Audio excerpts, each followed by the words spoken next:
Okay. So, understanding and working with type through a trauma-informed lens, and here working specifically with type 7 as a case study to see how we think about type differently, and then what do we do differently as coaches if we're working in a trauma-informed way with the Enneagram. So I'm going to take you through some of the general kind of standard teaching about 7, and some of it's not at all trauma-informed. Then look at the trauma-informed element of it, where we explore the childhood wounding, and then look at what does it mean to be trauma-informed. And I know some of you here are on the 5D course, so you already know what that's about. I do want to give a little view of that course. The next one is starting on the 19th of June, and it's 10 modules in total, if you include the follow-up integration module, and monthly contact modules with one-on-one rotating pairs in between to test some of the techniques and tools and practices that I will give you. And then there are also 4 one-on-ones with me, 2 of them to do case studies and 2 of them just to support your mastery on the journey. So those get scheduled at whatever time suits you. The case studies are spoken case studies. They're presented and discussed. They're not written case studies. And there is a massive library of resources to go with this program. So anybody who's interested in it can set up a time with me. The URL at the bottom of the page here can set up half an hour if you want to chat about that program. So 10-month coach accreditation certificate on 5D trauma-informed coaching. So let's look at 7s. So when we look at the kind of information that we are given about type from a not trauma-informed lens, so these are materials that I made probably in about 2015, before I'd really gone into depth around type and trauma. And you can see how it's presented. There's basically the type at their worst, the type at their best. The middle piece is how the type kind of self-identifies, and then there's some subtype information below. So if you look at this right-hand side, where you see the shadow side and the blind spots of 7, there is really a big focus on the vice, which is still called the vice here. I don't really call it the vice anymore. I call it the passion or the core suffering. And here you see that it's quite harsh. It's quite judgmental. And for people who haven't encountered the Enneagram, you know, that shock factor can be quite harsh. And it's not to say it isn't true, the harsh shock factor Enneagram material. I mean, we know most of us are in it because we know that it is true. It's just how we land it with people that is the big difference. So if you look at how it's framed here, 7s fall prey to their tendency towards wanting every possible experience in life and going to excess. They always want to keep their options open. They struggle to commit and lose interest in people easily. They're always on the go to distract themselves from their unconscious anxiety, scatty, forgetful, etc. So it gives us a lot of behavioral description, the standard Enneagram. It gives us tendencies and kind of predictions about how the type would behave under different circumstances, at their best, at their worst. It generally describes more of the visible behavior in the fixation. So here, ego planning or ego fraudulence, these core features, constantly envisaging the future, sometimes grandiose alternative versions of themselves, and chasing the alternatives with the trial and error approach. So there, the 7 is left to confront these facts about the vice and the fixation. Then there's the defense mechanism, realizing, you know, that there's a lot of rationalization going on, and quite a lot of expediency, making up what goes, and overlooking their emotional impact on others. So these are the kinds of things that sevens face with some horror in the seven mirror that the Enneagram offers. The centerpiece here is more about what sevens identify with. So that would be more when people read the middle piece, they can pretty much identify with that and say, yes, that's me.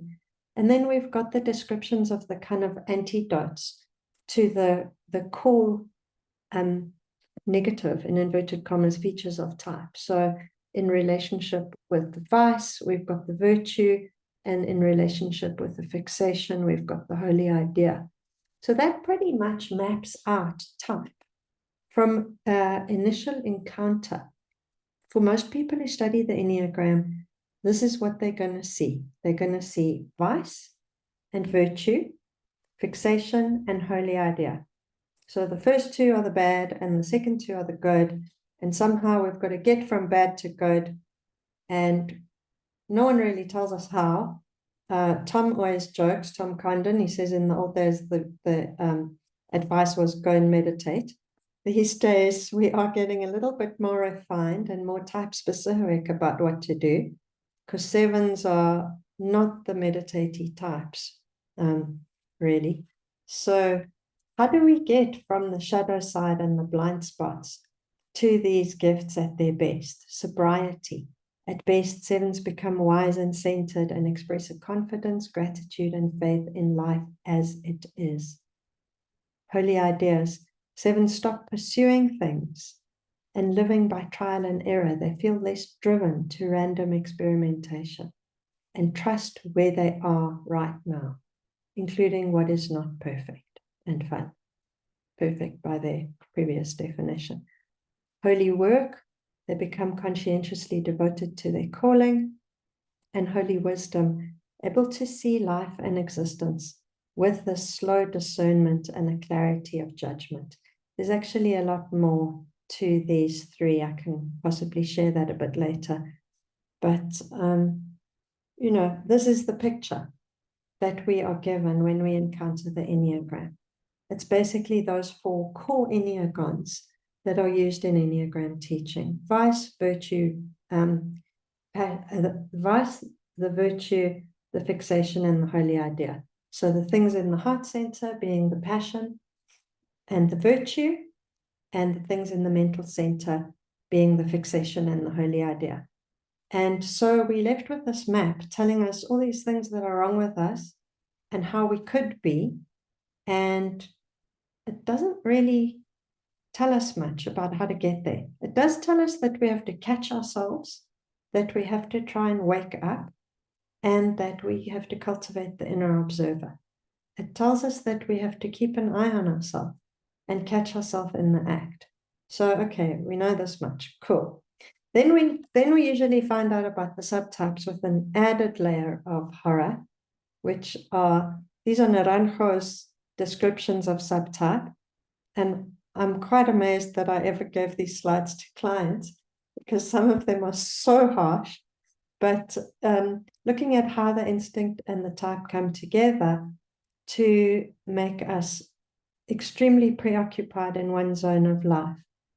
And we can spend a lot of time getting more and more and more detailed in understanding these aspects of types. The subtype presentations, the wings, the lines, the exact manifestations of the passions and the vices. So it can really get very, very detailed, as we know. And when we go into looking at something like the passion or the vice, we start seeing there's a lot of very religious language in the Enneagram, if we're honest with ourselves. It's informed by Evagrius, and then we've got Naranjo on top of that, and Echazo. And Naranjo was a psychiatrist, and he brought a lot of the psychopathology of the type into our awareness. And psychopathology, all well and good, we've all got a hint of it, but it does pathologize people. It does pathologize somebody. If you say, 2s are histrionic or 3 3s and 7s are narcissistic or 8s are psychopathic, whatever it is, when you start attaching personality disorder labels to types and seeing type itself almost as a pathology, there is a way in which you are really shaming your client. And if you're seeing people through this lens, you are very strongly at risk of pathologizing them, and also thinking at the very same moment as we construct somebody and pathologize them, we cast ourselves as knowing more and being better. And that appeals to our ego. It appeals to our ego to be able to diagnose and judge and analyze people and feel that we've got kind of one-up knowledge on them. So when you read this material, if you're a 7, you're probably thinking, ouch, you know, this stuff really makes us flinch. And yes, it's great to be able to take the mirror and say, yes, that does apply to my behavior, and for sure I do that. But is it helpful for us to work with the Enneagram by mobilizing the inner critic and weaponizing the inner critic? So for me, if we stay with this kind of material and we only stay here and we only work with, okay, I've got to just be aware of this and I've got to stop doing this. I've got to stop it. You know, that one comedy clip where the psychologist is sitting there and sees the client and just says, stop it, stop it. I'm sure you've seen it. It's quite famous. But for us, it's not really enough to just see it and to then start to self-analyze and use our metacognitive capabilities and our inner critic to try and change. It doesn't really help because of the fact that our type is actually sitting deeply embedded in our nervous system. The reason we are like this, the reason we have these strategies, is because they are hardwired in from a very, very young age. And there is something underlying this. There is something underlying this susceptibility to temptation. What makes a 7 more susceptible to temptation than another type? That they're easily derailed from their goals and their projects and things that they've committed to. What makes a 7 susceptible to temptation to drop something and take up the next thing, drop a person and go to the next person? So that seeking of variety and adventure, susceptibility to impulsivity. So you can judge it if you want to, and you can most certainly judge the outcomes and the consequences, because it is self-sabotage and it does cause trouble in our lives. It really does. And we end up causing the very suffering that we're trying to avoid by the fake cure that we're mobilizing to try and make ourselves feel better. So all of these things that the Enneagram offers are pretty accurate and true, as you know. Then I've got here some other further type descriptors at the level of typology that the Enneagram offers. These I've pasted from Nick Helbig. Nick Helbig's Enneagram mind maps here. They're really great. They're available on his website. I got them and I copied and pasted them. So when you see that watermark there, I just want to very clearly acknowledge that this is his material. So what we've got here, again, if you look at these descriptors, they're harsh. They're incredibly harsh. And to work with a client with this lens and with this language can be very, very shaming. And I'm sure that even listening to this or reading this, you can feel the sting of the shaming that goes along with this. There's nothing in here that is compassionate about why is this person like this?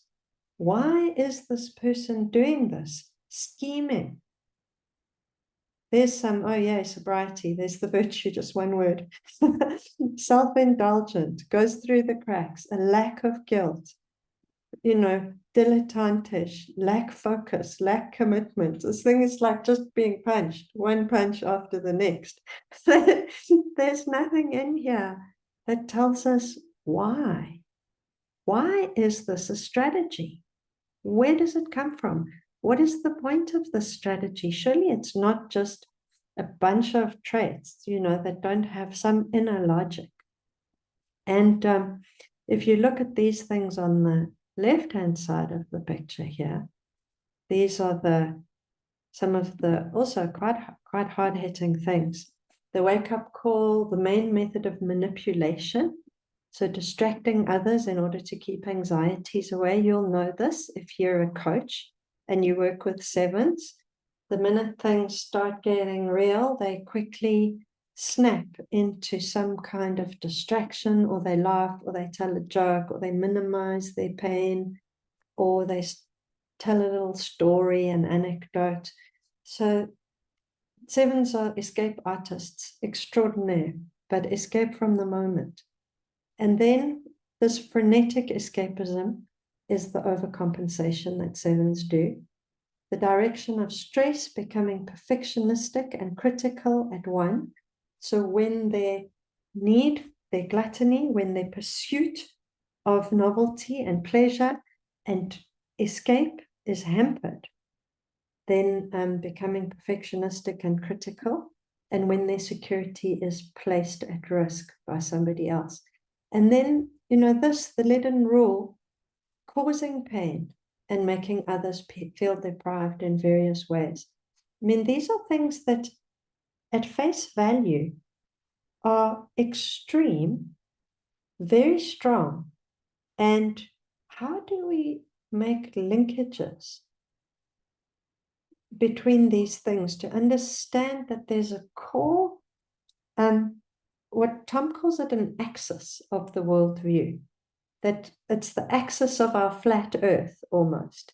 And when we start appreciating the wounding and the childhood patterns, we start being much more able to see how these things go together, how these things fit together as a strategy to solve the problem of safety that sevens are dealing with, the core problem in the head center of feeling unsafe.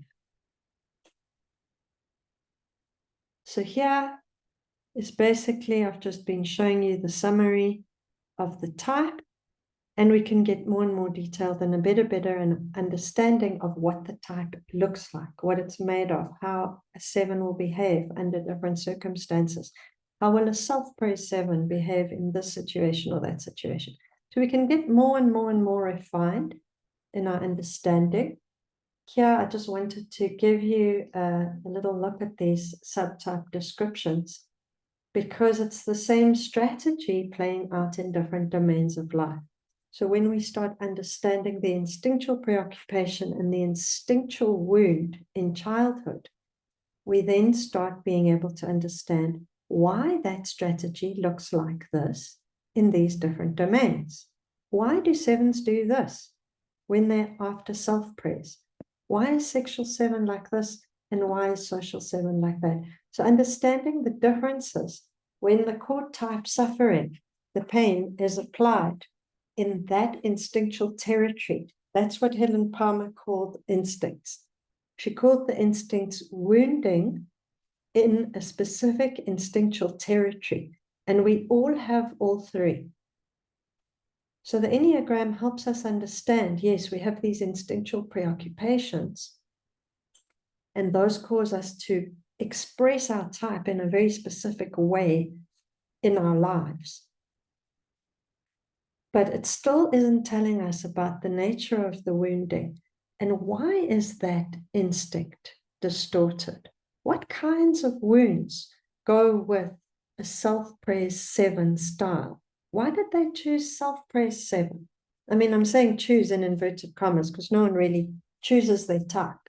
It's, it's very much a combination of conditioning and our innate neurological predisposition. But, you know, I don't find it particularly helpful to know everything about a type, to read books and books and books about the nature of the type, the behavior, the intrapsychic dynamics, the defense mechanisms, all of that. I love it, and I can do it forever, but it doesn't help things to hang together in a way that I get it. And when we do trauma-informed work and we understand the core wound, it helps us to get that type and get that person in a way that we don't need to remember a whole lot else. Once we've got that core understanding, we're able to see how everything about the type is a strategy for alleviating that particular kind of suffering that comes from the early childhood dynamics that the person had to cope with. So that's just giving you a view of kind of the standard issue type information. There it is. Here are all the facts about the type. And this is what often people will spend many years just learning this stuff. So spend like 5 or 10 years just knowing more and more and more and more and more about this Enneagram type. So if I take this away, this is more detail about the subtypes that I gathered. So for my first years of Enneagram learning, that's what I did. I spent a lot of time learning the details of type. And then I started getting a trauma-informed understanding of type and of coaching. So when we start looking at the childhoods and the childhood patterns, then we start getting a sense of what is the inner logic of this type. Why did this human being need this type?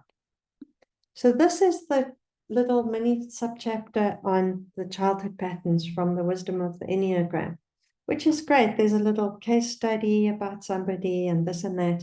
And there's some hypotheses here that I find generally very accurate in the wisdom of the Enneagram and quite instructive, quite directionally interesting. But there's a lot more that's possible to explore here. So what we find here in exploring the average childhood of sevens, there is this feeling of disconnection from nurturing. So whether or not it's the nurturing figure per se, there's a feeling of not being adequately nurtured. And often it is the biological mother. In my coaching practice, I've very often found that. And not just that, I've often found that the person's relationship with their mother has an ambivalence because of the mother in some way being often quite weak, and the child becoming somewhat masculine identified as a result. So sevens are often quite masculine identified, whether or not they're men or women. But being an assertive type, being a type that puts away feelings, there's an ambivalent relationship with feeling per se, and the archetype of feeling is the nurturing figure. So sevens in some way disconnect themselves from feeling and nurturing. They have an ambivalent relationship to that archetype. And in some way, then they sever themselves from that archetype. Like, I don't want to be that. I don't want to be like that. It might be an association with histrionics or manipulation or neediness. It might be an association with weakness. Whatever the association is that sevens have with the nurturing archetype, with softness, with femininity, not in a conventional sense, not in the advertising sense. There's a problematized, it's complex. That's what we could call it. There's a complex relationship with sensitivity and with feeling. Similar to eights. Eights also have an ambivalent relationship with the nurturing archetype, and that's why they decided to be tough. So there's sevens, eights, and threes are the three that disconnect from the feminine, from the nurturing archetype.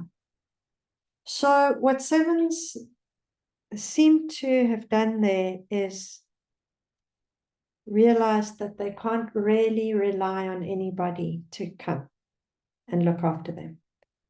No one's coming. No one's coming to feed me, look after me, take care of me. My needs are not going to be met. My needs don't really matter that much potentially, depending on, the exact circumstances. But it might be that the person is the last child in the family. It might be the mother's got postnatal depression. It might be that she's got her own wounding and is very incapable of being present or affectionate. So there's a deficit, yeah. There's a deficit for sevens in some aspect of contact, care, emotional connection. And I hope that those of you here who have 7 children are not beating yourself up and telling yourself what a terrible person you are, because every single person has an Enneagram type.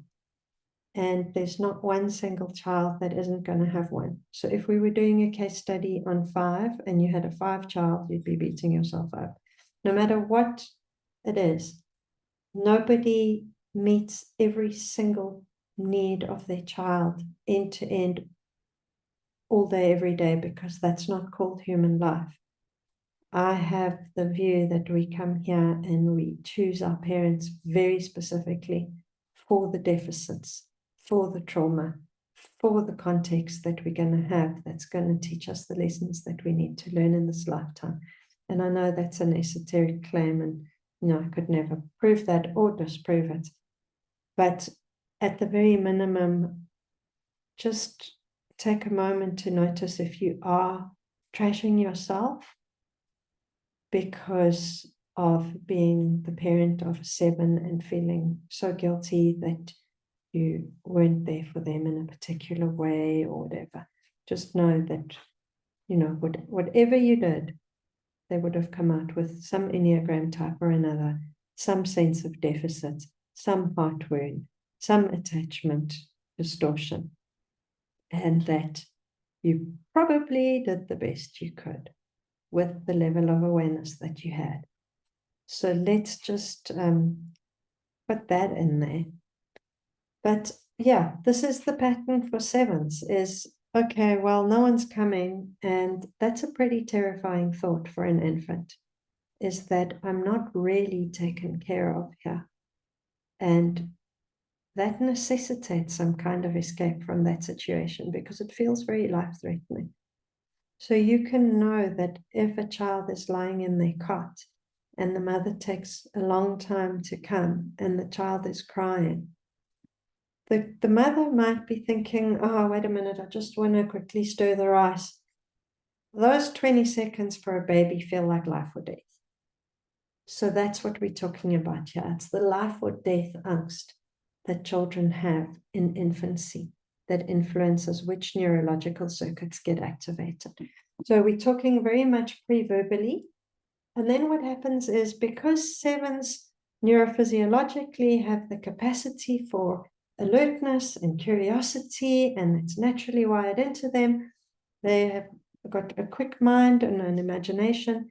It's quite easy to conjure up an alternative reality to live in, a fantasy world, and to rather be in that, to anticipate, to dissociate from the here and now, to not be here because that's where the pain and the deficit is, and to go towards things that are more interesting, more exciting. And these could be experiences or people. And many 7s that I've spoken with have spoken about how they had a little fantasy reality that they went to in childhood with their toys and crafted a completely separate world for themselves, where they didn't have to feel the deficit of disconnection or loneliness or a lack of nurturing and attunement and care and connection that they wanted. So let me stop there for a second and hear if any of you would like to say anything or ask any questions or reflect on what you've heard so far, that would be great. Anyone got something to say?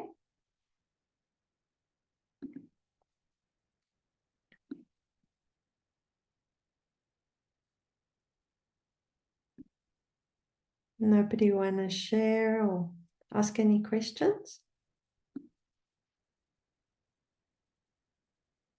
I'll leave this up for a minute. So there you see on this slide as well, there's a core frustration.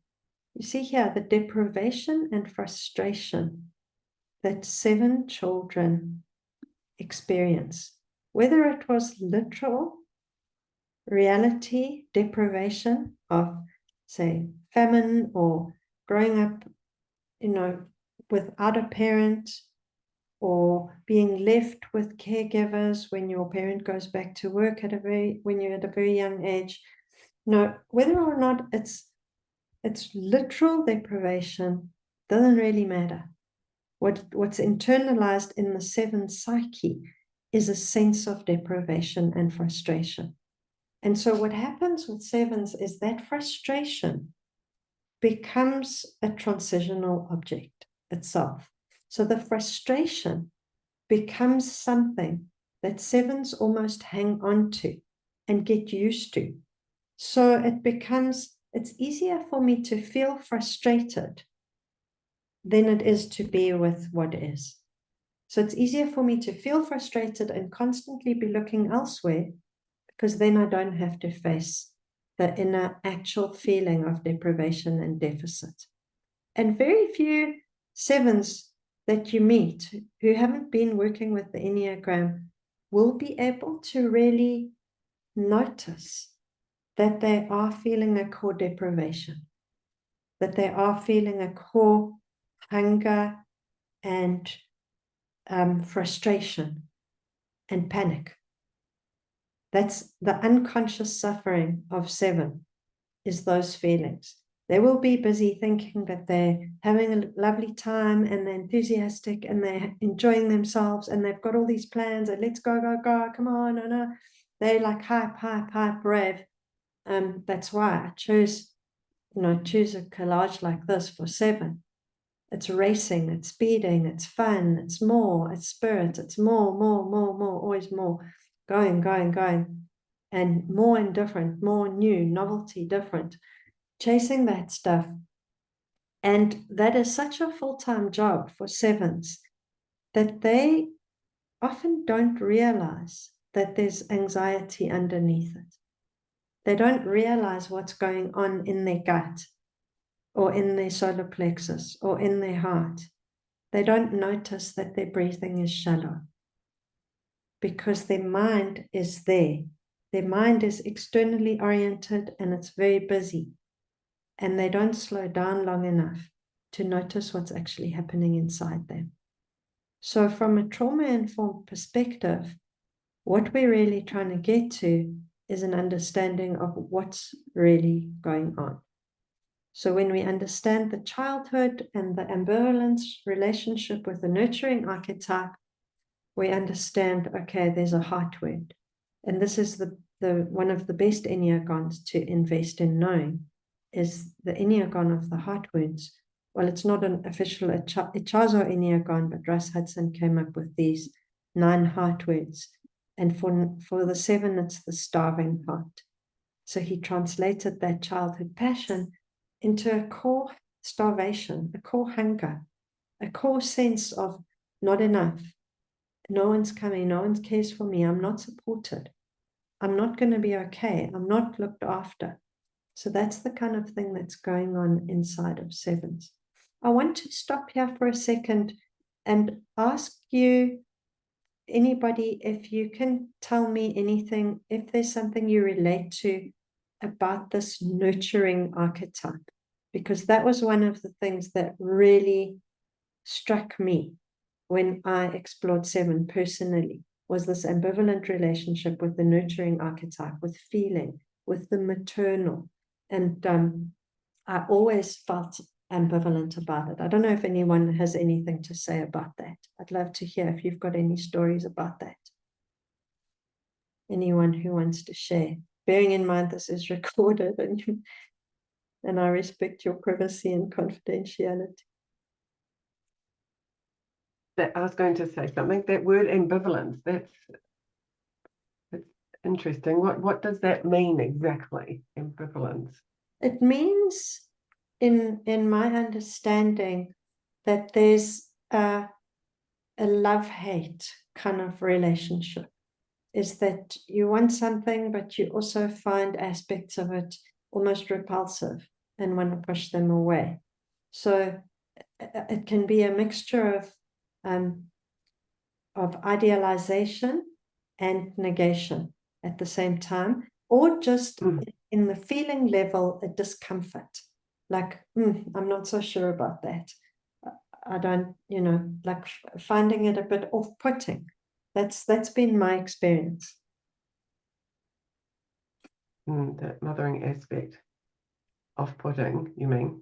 Yeah, like thinking about the maternal archetype. Like I remember going to a number of workshops and people will say, let's give thanks to Pachamama and the Earth Mother. And I found myself feeling quite a reaction against that in myself, like, ew, go away. I don't like these metaphors. I don't like these maternal metaphors. I find them off-putting. And I've found that with quite a number of sevens, that they have the similar reaction. There's a kind of slight cynical edge in sevens. That's been a defense mechanism for them against not having that soft, warm, holding, Earth Mama type of feeling. Is like, ew, I rather reject that because I don't know what that is. I don't know what that is. Somebody sense? is interesting because I know I had experience when I was younger where I was left in hospital young. So that's, and in those days, parents weren't allowed to visit because they upset the child too much. So, being very young. So I imagine something happened around that. But what someone said to me once about the seven was that they don't blame the parents, which I very, they noticed that wound, and I noticed that in myself. Well, I think, well, they were just busy, or this just happened. So, of course, my brother was sick, so they had to stick me in hospital. So, you kind of explain it away, kind of thing. Well, explaining it away is one of the best defense mechanisms, and that's definitely seven defense mechanism. That rationalization is just brushing it off, and that helps us. I mean, I wouldn't see blame as the alternative to that. It's not a choice between blame and just laugh it off. The actual invitation in seven is to feel the original grief that has been internalized at some level, the insecurity and the suffering that goes along with an experience like that, and to appreciate that might be somewhere in your nervous system still from those early days. That's our early impression of life is, oh my God, this institutional context, bright lights, it's horrific, it's noisy, we're not being held. So the invitation somewhere between blaming your parents and laughing it off as though, oh well, whatever, is that must have been really, really painful for the little me. And having self-compassion and being able to hold that infant and kind of reparent that infant and say, I'm here now. When you get triggered into the anxiety and panic of knowing that somewhere in your nervous system is that child, because the body is the wounded child. The body carries the memories of that early traumatization. So when we triggered into our type, when we start having our reactive experiences in our type, that is when we know that we need to hold our nervous system. We need to hold our child self as our body. Say, it's okay. I've got you. I've got you. I've got you. I don't know if that makes any sense, Nikki. Oh, yeah, that makes lots of sense, yeah. But I've met a number of sevens who had a similar experience. I know somebody else who also was taken from his mother quite young and looked after by a grandmother and was not fed enough. And he, he suffered that real a sense of a lack of nourishment, So, speaking about having lost weight and that kind of stuff, that he wasn't adequately nourished, and developed the self-praise 7 strategy of I've got to make myself feel like I've got enough, I've got enough. So the self-praise 7 strategy is very much focused on stuff, on things, on money, on the house, on experiences, on creating a certain kind of Epicurean lifestyle. So here, and there's also the alliance element of self-praise 7s banding together and looking for opportunities to compensate for that deficit. But there are going to be different ways in which it plays out. It might be that you go into the fantasy zone as a way of getting away from suffering, or it might be that you go into trying to earn connection in the social. Rachel. Hi, everyone. I just wanted to say that there's so much of this that is very relatable. And I think that I just, when I read it, it feels like that sort of almost like denial of needs. It's almost like you're denying your own existence in a way, by escaping into this world that you can actually control, where you can, it can consume you while you sort of also hungry at the same time.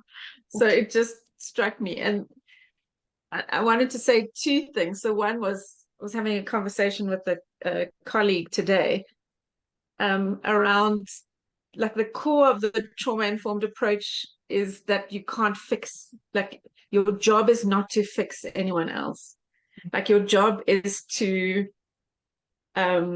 be present to yourself, yes, like completely, yes, and facilitate that awareness of your own self-regulation, and also be aware of the need of self-regulation for others and support that for them, just because of the fact that our autonomic, like, our nervous systems are communicating with each other all the time. And it's like that, it's so hard to distinguish between what is me, what is you, what is we. And so it's a real need for that awareness and a surrender to, like, your function essentially is to be a present and aware and hold yourself in the space, and then respect other people doing that in the same way. So those are the 2 things that just struck me about this evening's presentation. Oh, thank you. So far. Yeah, I love that there are 2 nervous systems in the room at any one time, whether it's in the coaching session or in our life. And there are 2 activated children in the room at any one time as well. And I like to use the metaphor of, if my child is activated and I'm feeling like an abandoned 2-year-old at the airport, which is one of my metaphors for when I feel triggered, or I feel like a stray dog, or, I like to work with metaphors with clients as well, whatever they bring up. But if I'm feeling like a panic-stricken 2-year-old, I have to hold that. I have to hold that 2-year-old, and I have to provide the calming, the reassurance, and the nervous system self-regulation processes and practices so that I can offer presence to another person. And if we don't do that, then we give that child to the other person. Then we like, please look after me, is the tacit message. And we make our wounding the other person's problem. And we can do that to our clients as well. Because if we dysregulate it, then we're going to do our type as the solution. And when it doesn't work, we're going to double down on it and do it more. So in the case of, say, being a 7 as a coach, if I am feeling dysregulated or anxious, then I'm going to do the 7, which is to be entertaining or to cheerlead or to be very up. I'm going to amp things up in terms of energy and try and have fun with the client potentially. And that is very misattuned because, that's my agenda. It's got nothing to do with what the client needs. And if it doesn't work, then I might talk more and amp it up more. And instead of what am I actually doing? Let me hold my anxiety. Let me stay with this anxiety that I'm feeling right now with the client and not make it their problem and try and get them to have a party with me, because maybe they're really not in the mood for a party. And then see what they're bringing. What do they want to talk about? What's going on with them? And being able to calm things down and be quiet and stay with what is emergent. And that is exactly what trauma-informed coaching is about, is how do I stay with what is? Being aware of my type, my strategy, my wounding, what's making me want to cheerlead and cause a party, and how do I come back to myself and offer a safe holding space to this client so that they can bring what they need to bring. So I don't know if I'm hearing you properly, Rachel. I'm kind of reinterpreting what you're saying and paraphrasing it and bringing my experience. Can I loop back to you and hear your sense of it and any closing thoughts on that particular topic? Just that image of the fact that they're 2 wounded children in this conversation, and if I'm not holding my child, then I give it to you. Like, that is just such a powerful image in that description that you just gave. That it really, because it just feels like, my word, that makes so much sense. And so helpful as a way of thinking, like in terms of a number of different interactions. And so just that awareness of what the wounding is and holding the child for yourself. And you say it often in this course that as soon as I am holding my own child authentically and I express that, everyone else's nervous systems can go, oh, okay, like I can relax now because you're holding your stuff, you're not giving it to me. Exactly. So that's very, very helpful. Thank you, Ingrid. That is really, really true, because we know it. We know that it's not our job to look after another adult's 2-year-old self. And when somebody tries to give us their baby, we have a natural resistance to it, unless it serves our ego agenda. And then we enter a very toxic dance. If we say, good point. We'll say, I'll take your baby, don't worry, I'll look after you, It's not going to last very long, that you can sustain that role. And also at some point there will be a backlash from that other person's wise, inner knowing self that this is not real. And there's some toxic contract that's been entered into here that is limiting both of their growth. So there's the kind of force of individuation within us knows that we have to hold our own baby and knows that we don't want to look after someone else's inner, child. Well, that's what I see. And when that thing you were talking about when somebody says about they acknowledge that they're holding their own stuff, all our nervous systems settle, because they're doing their own spiritual work. They're doing their job. They're not making it your problem. So if somebody is, say they're a 2 and they're feeling unappreciated and they are feeling rejected, and the choices are for them to hold that or to act it out and to become very blaming, to go to the low end of 8, to become maybe aggressive and hard, very much the blame thing. I've done this, I've done that, I'm so unappreciated. That's basically not owning the baby, not holding the baby, not taking the baby.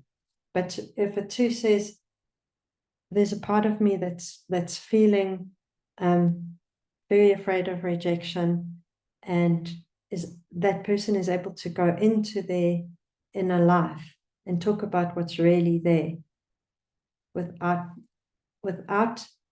putting tacit pressure on you to rescue them. It's tricky stuff. I just want to say one more thing, just that like I'm changing myself, so I'm holding the baby.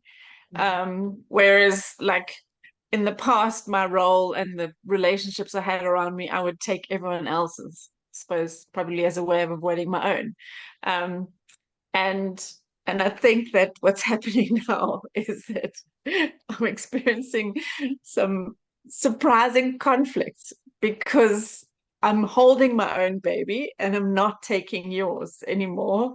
And it's been such a shock for me and the relationships that I'm in. And it's been so uncomfortable.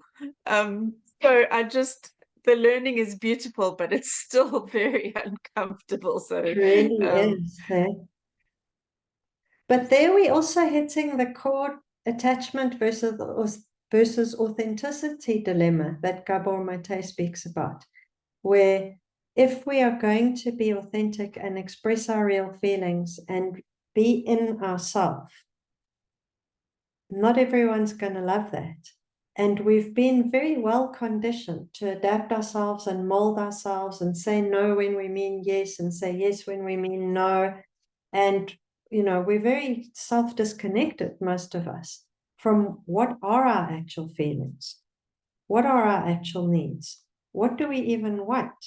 Most of us only start discovering these things in late adulthood, when we've been working and in therapy, and we suddenly start realizing, oh, this is what I really feel about X, Y, or Z. Up till then, we just did things. We were unconsciously just doing our strategy, coping, meeting people's needs, taking people's babies, giving them ours. But then as we start to become aware and conscious of what we're doing and what we actually feel, and start living in alignment with what is actually 100% true, things have to change. They have to. And yeah, change is going to be a bit uncomfortable when you get backlash from not just doing the same old script that people have become accustomed to. And also in our type, we train other people what to expect from us.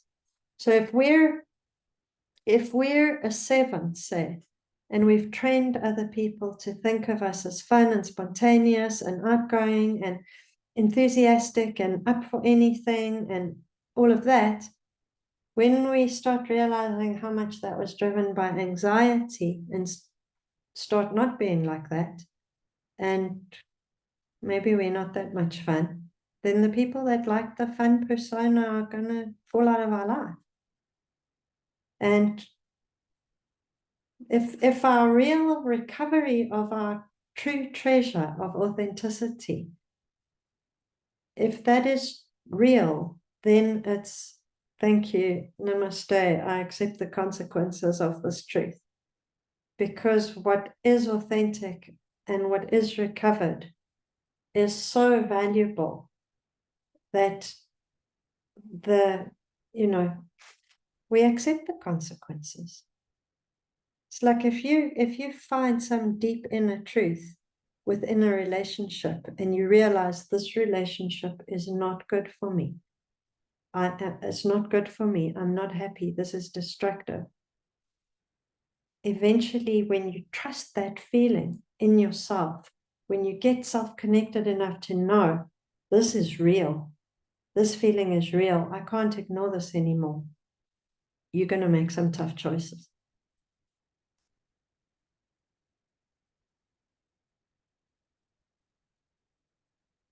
So it sounds like you're dealing with some of the fallout of more inner territory.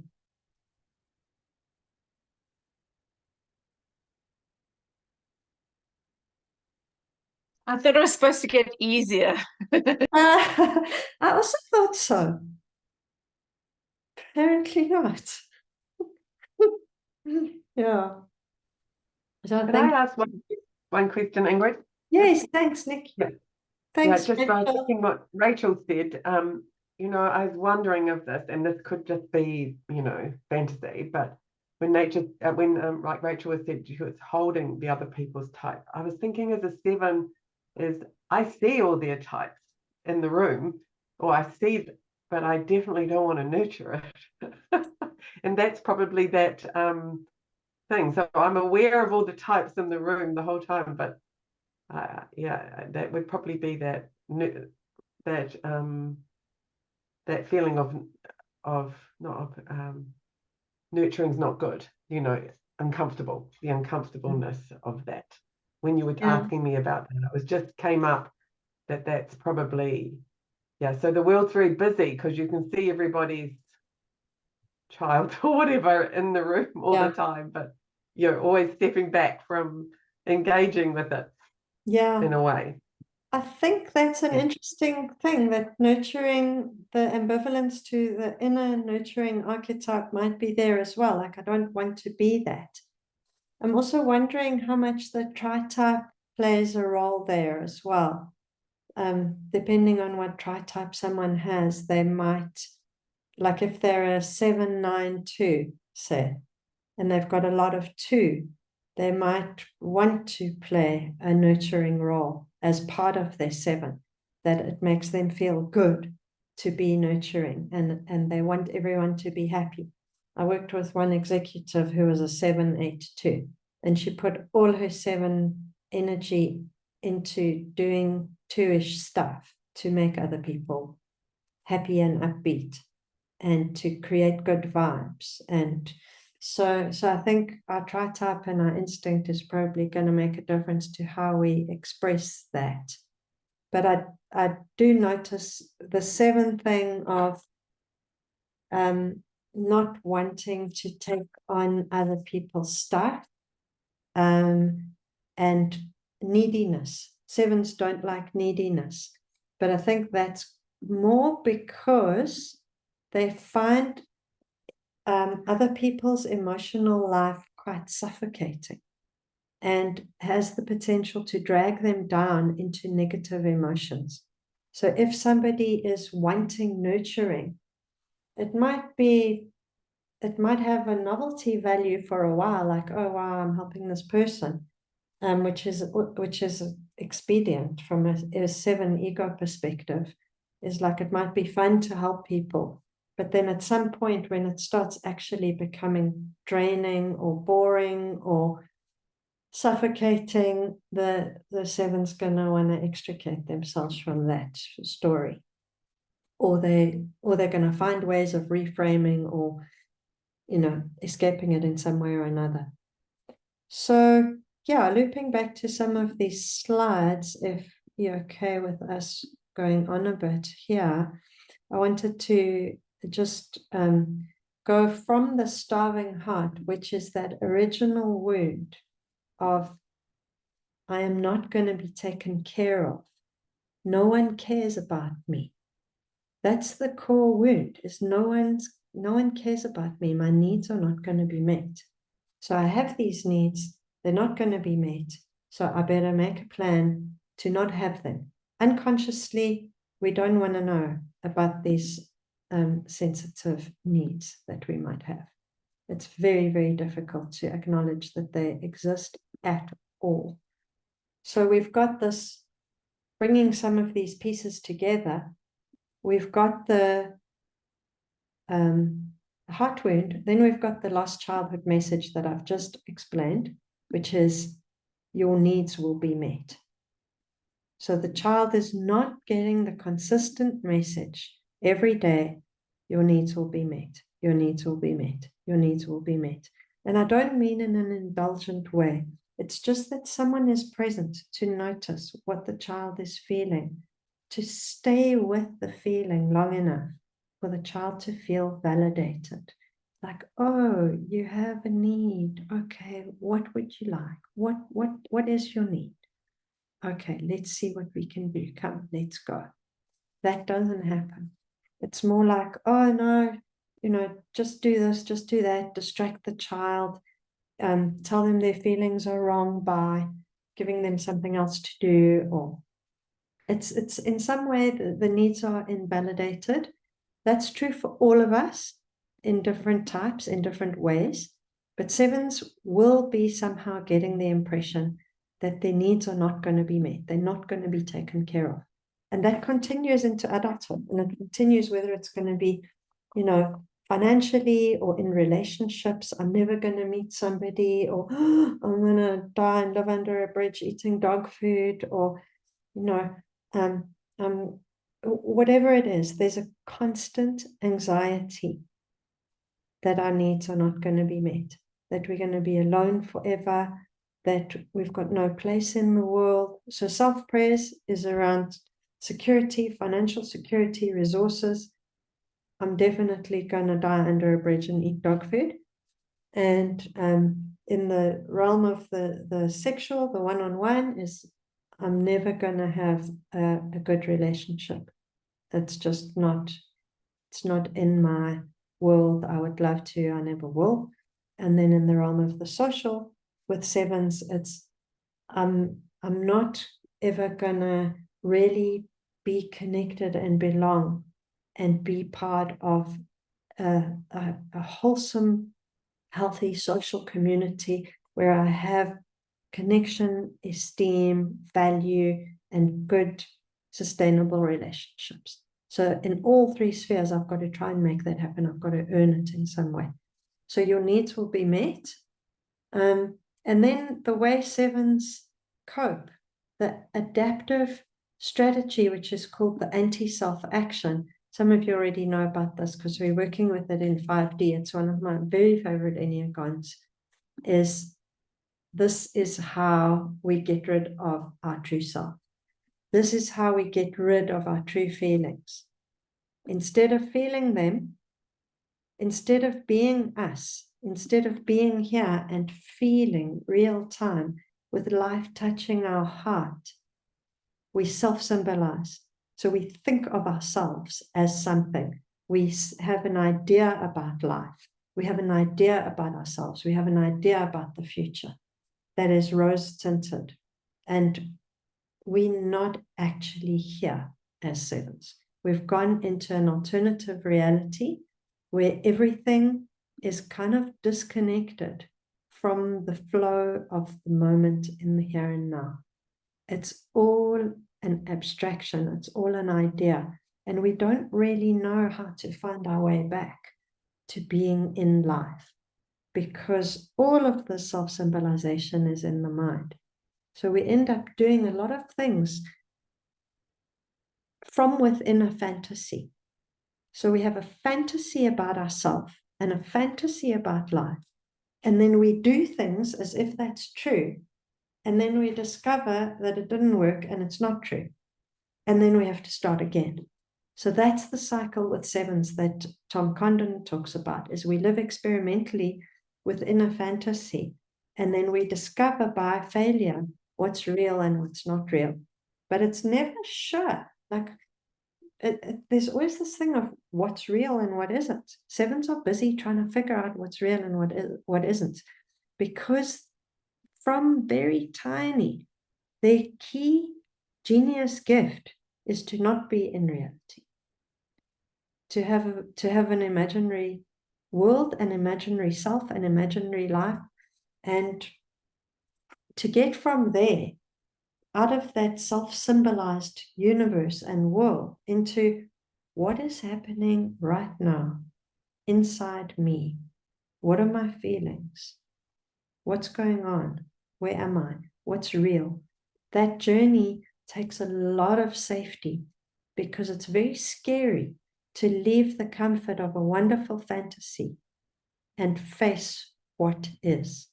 And I often joke with my students, like, you know, in my mind, I'm a Chinese man living in a tree house in Tibet, teaching singing bowl meditations. Like that, to me, I can get, that's real. Obviously I am. I'm like an 80-year-old Chinese man, can't you tell? For me to accept that I'm actually a 53-year-old woman living in Randburg is much more difficult. You know? So this is what sevens, they're very good at conjuring up an idea of themselves that doesn't match the facts of life. Rachel, your hands up.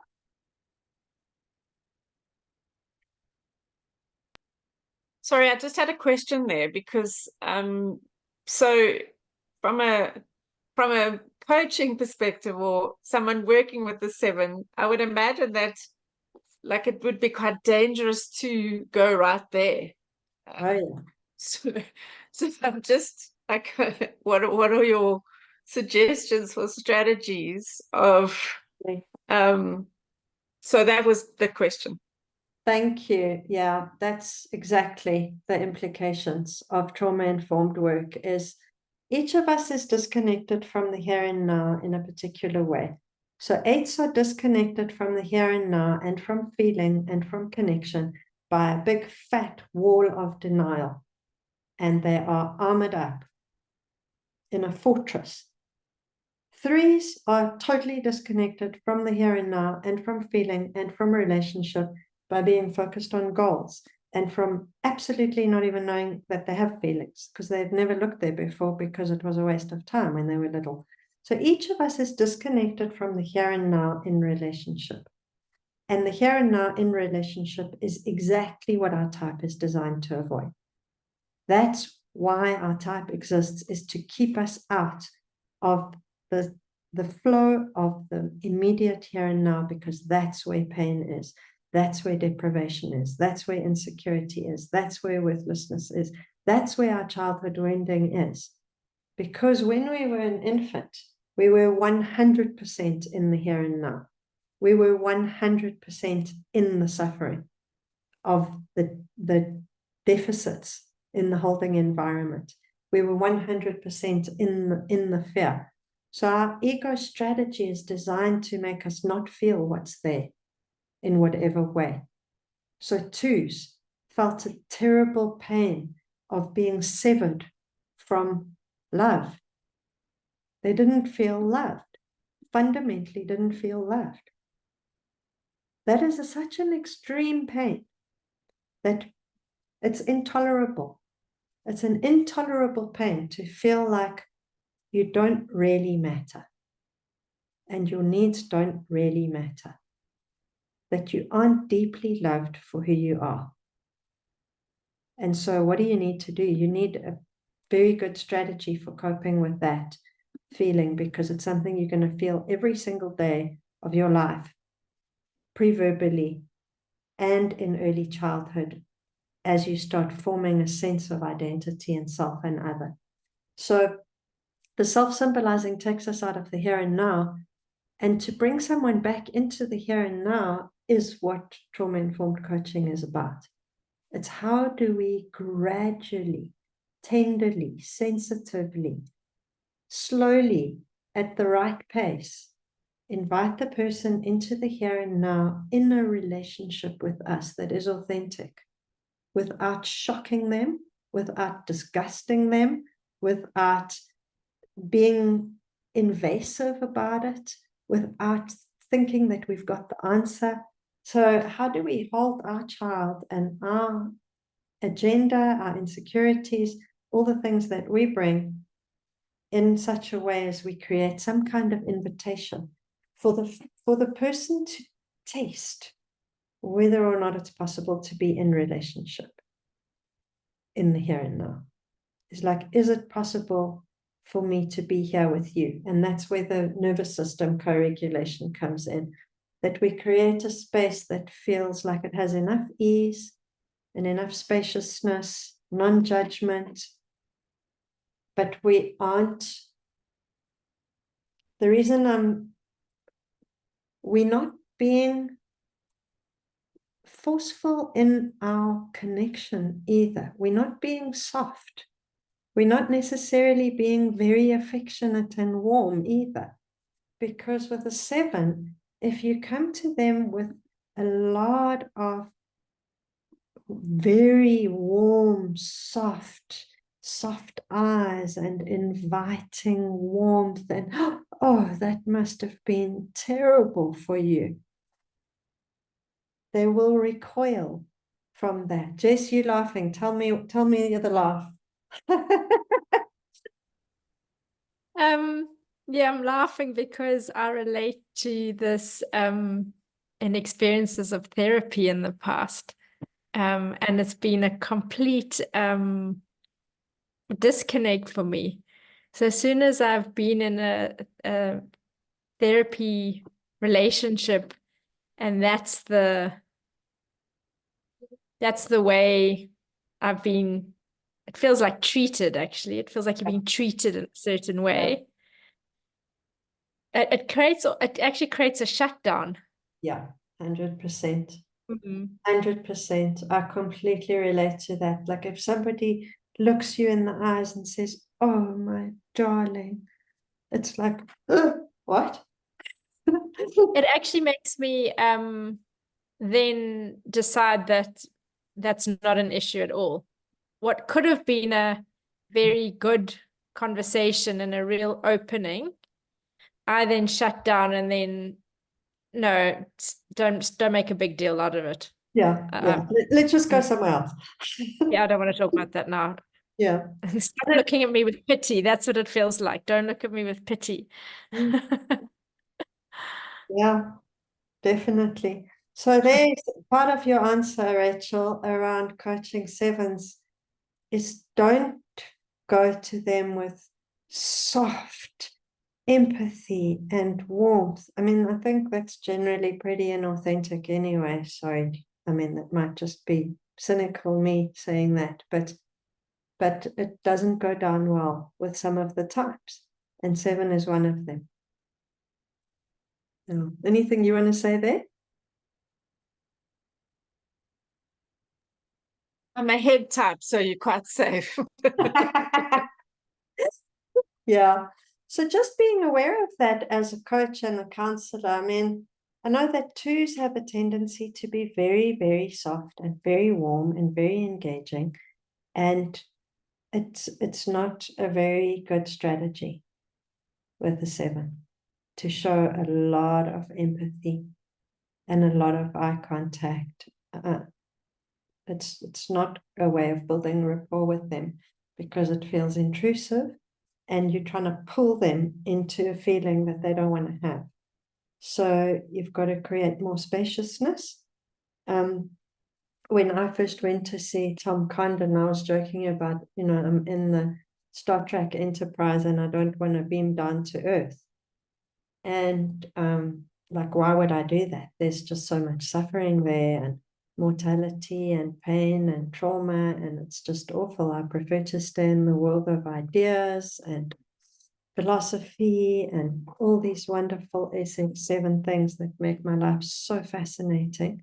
Fascination is the key word for SX7. Mesmerization, fascination. Obviously, it's better to be mesmerized and fascinated than it is to be on solid ground. So I'm talking about how I don't want to beam down. I'm not going to. I'm not interested. And he said, but you already are down. You're already here. And it was a shock to my system to realize that this fantasy world is all in my head. It's really a big thing for a 7 to realize that they are already on the earth. They are already in this human world of suffering, deprivation, all the things that are described by the noble truths of Buddhism, that everything is impermanent, everyone and everything is going to die. And it's true. Yes, that's where we are. Here we are. Our feet are on the ground in that reality. And then to be able to find ways of being with that, in a way that feels grounded and safe. Safe in the body, like I'm here. I'm having a human life. Yes, there is deprivation and suffering. Yes, there is excruciating suffering and pain that we witness and that we experience. There's loss, there is trauma, there's horror. Awful things happen every single day. And yes, I'm not in any way immune from the contingencies of this earthly life. But I'm here and I'm having the experience and I am staying with my life. I'm being with my life. I'm being with my life force. I'm being with the gift that life offers of having feelings and of experiencing things and of going through suffering and learning and growing and realizing things about myself and connecting with other people who are in this incredible mystery with me. So that's really where the journey for 7 goes, from being outside life, dissociated, to being in life and finding the joy that they were seeking outside life, in ideas or in experiences or in pursuits, finding that joy in mere existence. Just plain existing is good enough. So even if I am sitting under a bridge eating dog food, I will be sitting next to somebody talking about their life and how they got to be sitting next to me under the bridge eating dog food. And we're having a beautiful philosophical conversation and talking about grace or whatever we're talking about. That no matter the circumstances, there is then an ability to appreciate life on its own terms and one's experience on its own terms. Like, yes, I am suffering. Yes, I am afraid. And to be able to stay with those feelings and experiences in a way that one knows that this is life. This is life. This is it. This is what it is about. It's about us grappling with not knowing where we are, not knowing what the universe is, having painful feelings, having joy, having difficulties, having beauty, and, finding a way of inhabiting oneself and one's own life in a way that can allow for suffering and deprivation. So I don't know if there's anything you want to say about that, Rachel.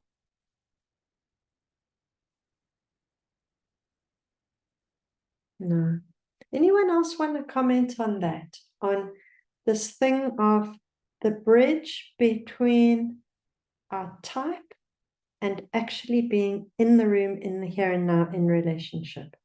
Like, anything you want to say about that? I mean, I'm interested, Jess, like for you, have there been any things that have really been supportive for you in finding grounded presence and comfort in the here and now? Like, are there moments that you particularly can think of where there's that moment of ease of being, of I'm here and it's okay?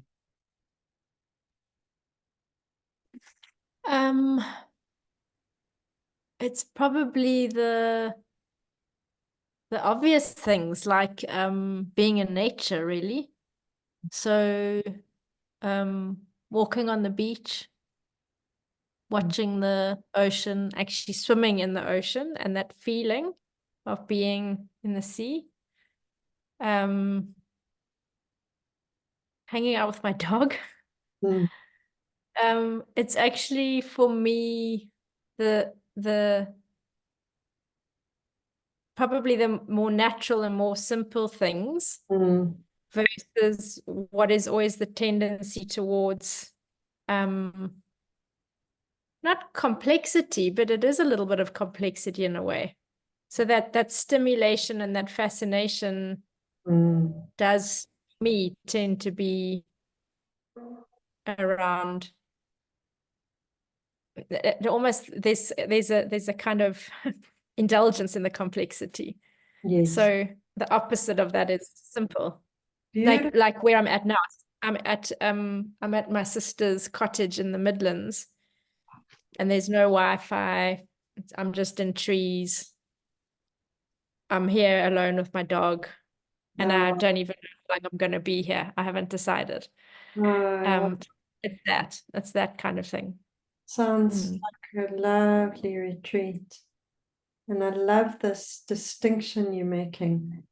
And the words that are standing out for me is like stimulation versus simplicity.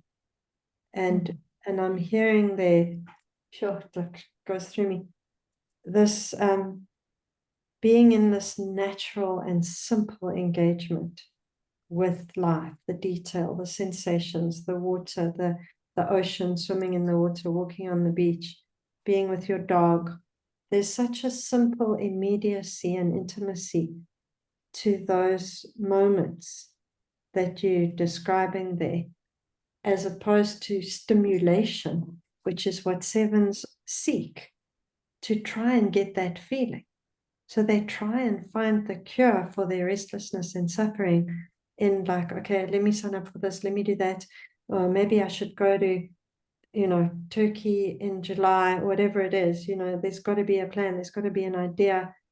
And the actual ease of being is found in the exact opposite of not really doing a lot of things at all, staying with what is, staying with the now, natural, simple things. And it's not some of the daily things have become habit and easier, but something like this, I don't know how it's going to pan out. I only arrived today. So I'm almost having to, I even said to my sister, I want to make sure I stay at least 4 days, because I know within the first 4 days, I'll feel that restlessness and feel, okay, let me just go home. Whereas if I stay beyond the 4 days, I'll get into that space of, okay, we're here, we're doing nothing. So so it's not always easy at all. So it sounds like you've got an awareness of an inner resistance that there's value in pushing through it. Yeah. Because I know that tomorrow and the next day I'll probably start thinking, okay, maybe I should go home now. What shall I do?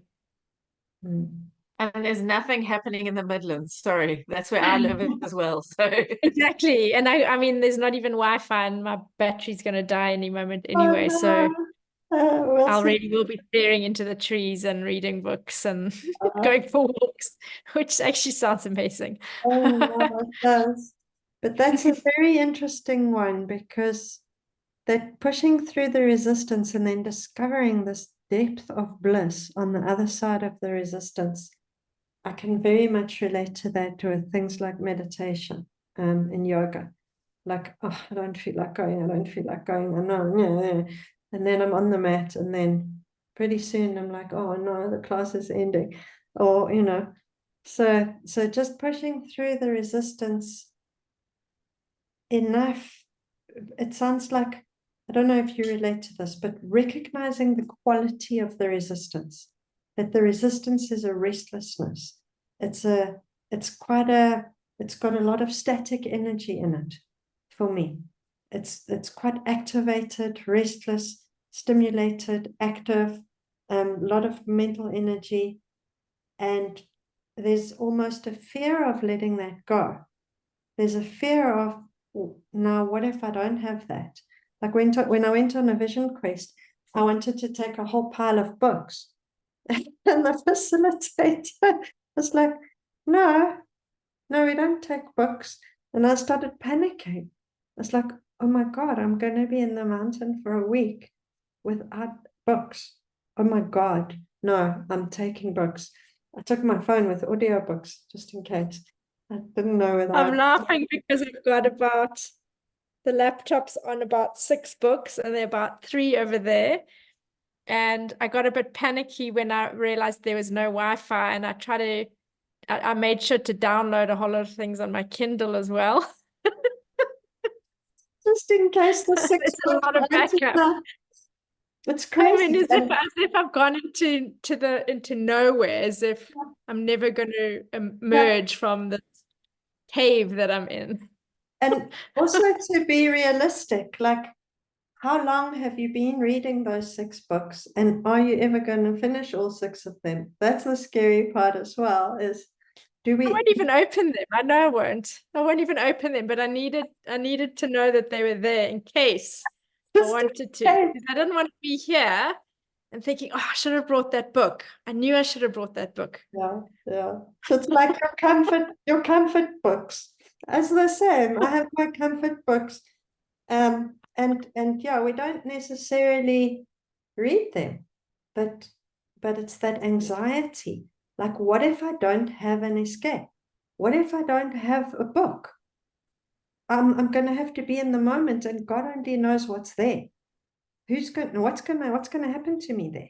I might die of boredom on the spot, but boredom is just a cover.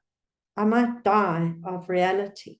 I might die of facing my own vast existential loneliness. These are the things that are actually, boredom is not boredom. What's actually being kept at bay with all the stimulation and the busyness is the reality of my own life. And that's the thing that 7s are trying to stay far away from, the event horizon of those moments of experiencing life without support, without groundedness, without safety. So when we're coaching 7, what we're wanting to do is build up the resources, build the safety, build the connection, build the grounded resilience. And 7s are incredibly resilient people, actually. They've got a hidden resilience that is quite phenomenal. So to bring the resourcing to the point that 7s don't feel as though the moment is like jumping into, the existential vortex of doom, but that, wow, I'm here. Yes, I'm actually doing some good things. I'm feeling good in my body. I'm feeling strong, knowing when we feel good, like those things, walking on the beach, walking in nature, being with a dog. That's when I feel good. I know how to do that. I'm going to do that. So cultivating a sense of resourcefulness and resilience that allows for those moments of touching into an empty moment and making that empty moment safe. So if it is somewhere like a Buddhist retreat, it's not just, okay, everyone go and sit and meditate for 3 days. It's, let's go and walk in nature, and let's draw leaves, and let's engage in ways that are creative and experientially rich. So you can use your client's Enneagram 7 imagination and activeness and curiosity to bring them into the moment in a way that feels rich and alive, that feels full. So if the moment feels full and deep and rich and holding, then 7s are able to go there and will love being there. So that's why things like mindfulness can be quite helpful. Sitting meditation, very hard for 7s to go there, but mindfulness of like, okay, when you're washing the dishes, go and feel the texture of the water, feel the texture of the soap, the temperature, feel the soles of your feet, wash the dishes, notice the smell of the soap, and really getting 7s to engage in their 3-dimensional experience in a way that they've got a kind of project about it, to make it manageable, to make it worthwhile in a sense, and to create containing processes like that.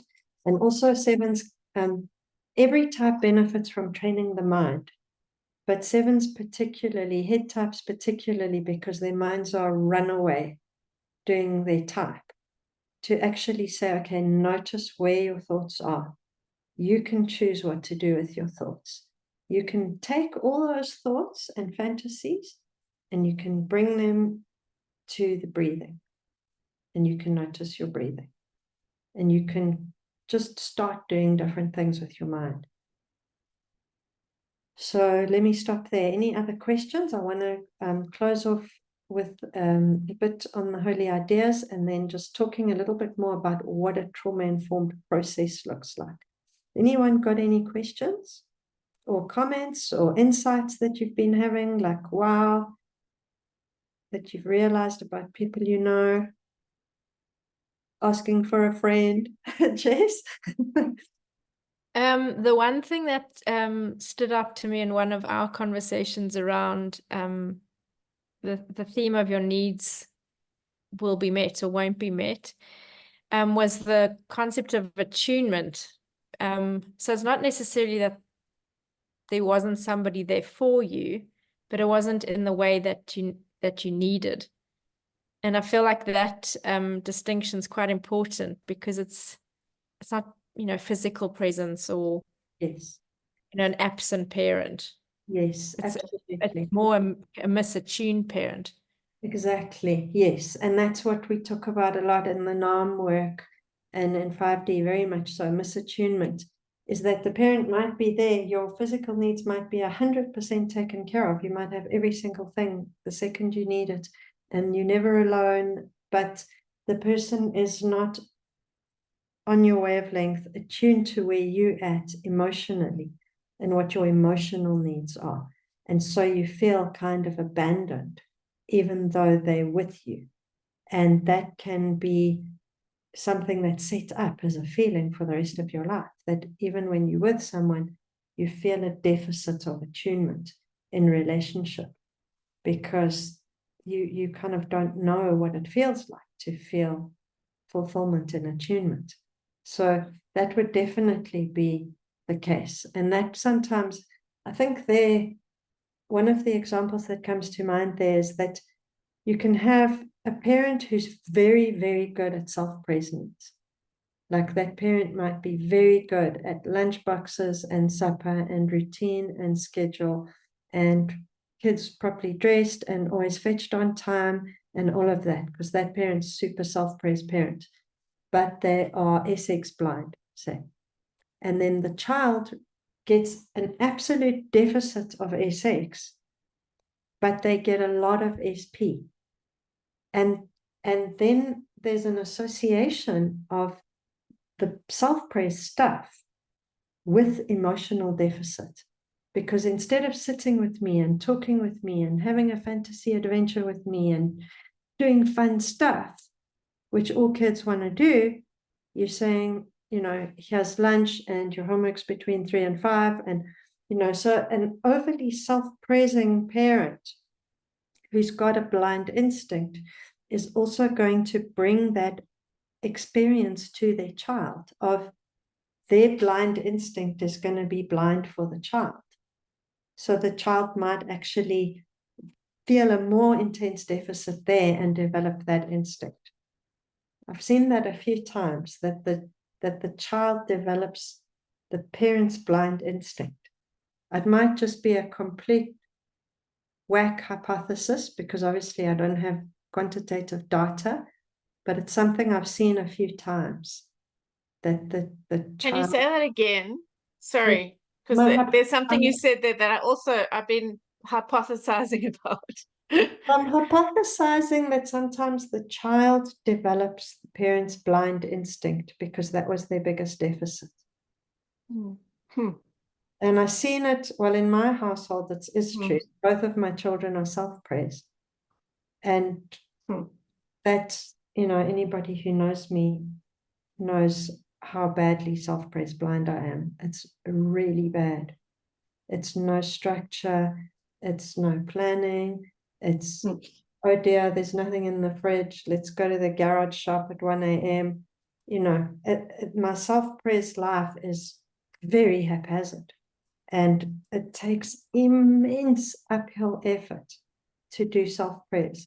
So obviously, you know, if I'm like that, I wouldn't have been putting much energy into that part of life for my children, you know, and they would have felt that deficit and that sense of a lack of security, a lack of structure, a lack of guardrails, a lack of routine. So they got all the benefits of having none of that, you know, like, oh no, you don't need to go to school today, let's go on a little photography outing. No, I break any rules to have fun with my children, and you know, take them on overseas holidays during term time. So, you know, that disruptive, wild thing, yeah, they do say that was really great to have a mom who was so wild, but they're both self-praise. So that's my hypothesis, is that we do the blind instinct of our parent. But I have absolutely no foundation in any research or data to make the claim. It's just a hypothesis. Anecdotal. What are you thinking, Rachel? Now, I'm fascinated by, like, I don't understand tri-type enough or those kind of things, but I'm very interested in the fact that I'm noticing aspects of tri-type in like the places where my parents weren't able to fulfill those requirements. So you develop a response that fills a gap that enables you to do certain things. So it is also really just a hypothesis. Yes, so that would be in the instincts and the tri-type. That, yeah, so our type develops to cope with certain deficits in our holding environment, for sure. And it would mean rejecting certain things and embracing others. Yeah, there's no one-to-one formula. So that's what I'm really hesitant to ever say, is like, if you've got an authoritarian parent, you're going to become but there are these gestalten, you know, the patterns and the flavors that allow us to see what we struggle with, at least. And there's definitely value there, at least in saying, I'm definitely struggle with this piece, and it was a deficit. So not one-to-one, but it's an adaptation to a system. So it's you as a system with an intelligent response to another system, that you, depending on what resources you had or capacities or whatever, that you develop in a complex way in response to the system in terms of what it could and couldn't give you. Yes, I like that way of framing it. That's really nice. That me as a system with all my inner parts, with my inner critic, with my 2-year-old child, with my this, with my that, with, you know, my 3 centers of intelligence operating in the way they do, had to adapt in a particular environment with all the individual systems in that bigger system. And then type is a kind of emergent property from that whole complex pattern. But there are a lot of really good, solid, and uncannily accurate things that we can work with. And the more we work with people, we start seeing how the core suffering is the central axis of the Enneagram type identity. And our strategy is designed to solve that problem of that core suffering. And in the process of trying to solve the problem of that core suffering, also has all these adaptive gifts and genius. Let me take you to this. I just want to close with a bit of this, and then I want to show you a bit more about the trauma-informed model and 5D. So this is what the Enneagram says this is what we can have, you know, as opposed to the vice and the fixation and all of that. The holy ideas all describe what it's like to be in presence, to be here, to be fully in contact with life. So this is from Facets of Unity. And it speaks about how we could experience reality The only thing is that we can only experience reality like this if we feel safely embodied.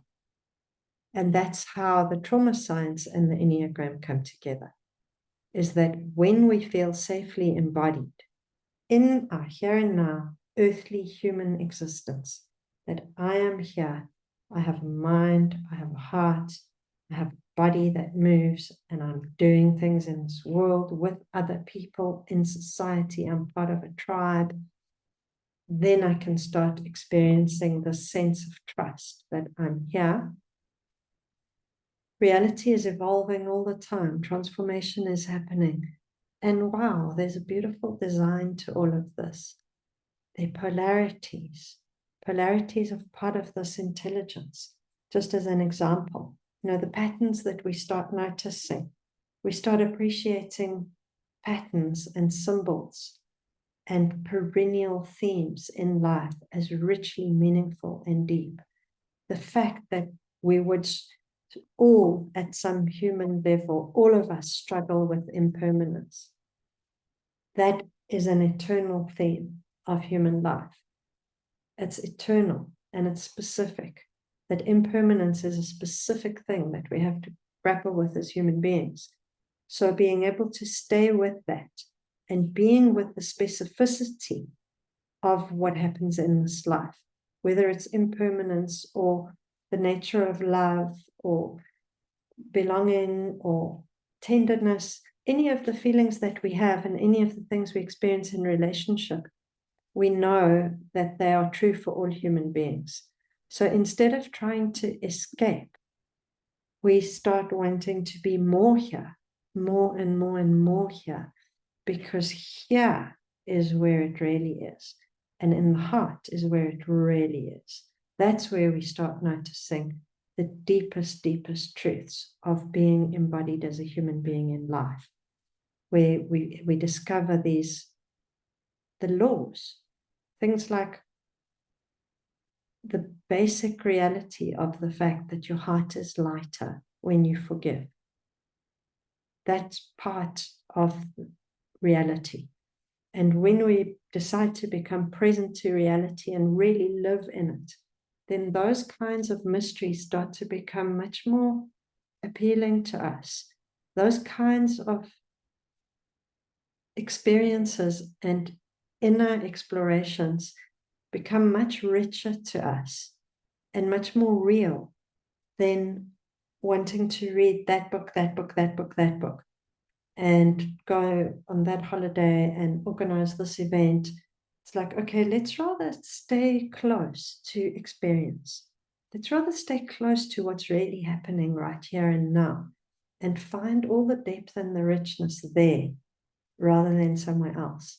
So being able to go inwards and experience the body and all the processes and in relationships, not wanting a different relationship, wanting this exact relationship, wanting this exact problem, because this exact problem is much more real and interesting to work with than an imaginary one.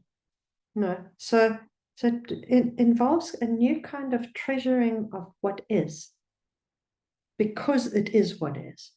It's like, it is this. Let me rather be busy with the real than with some dissociated abstraction.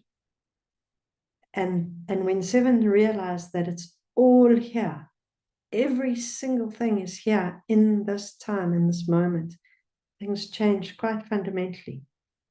And there's very little attachment to things being some other way, because then you are really with emergence. That as things arise, it's like, oh, this is what's happening right now.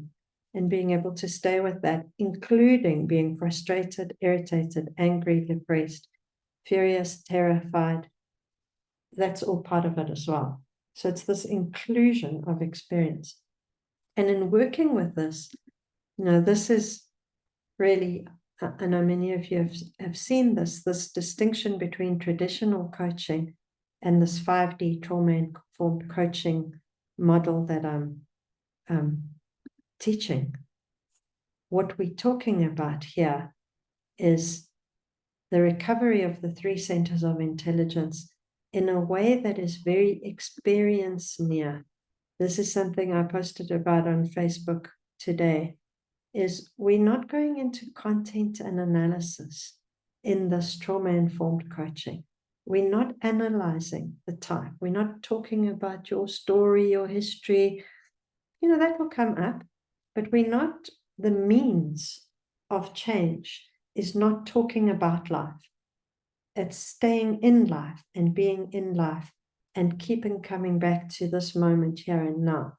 So the questions are very different. The questions would be, so Rachel, how does it feel talking about X? Like if you told me a story about X, I would turn it into a present moment conversation. I would say, how does it feel right now telling me about X?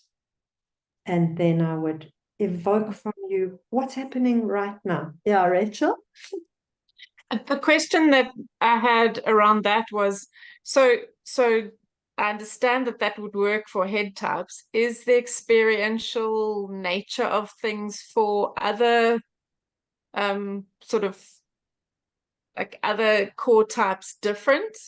So the embodied experience would be different for other types? Yes.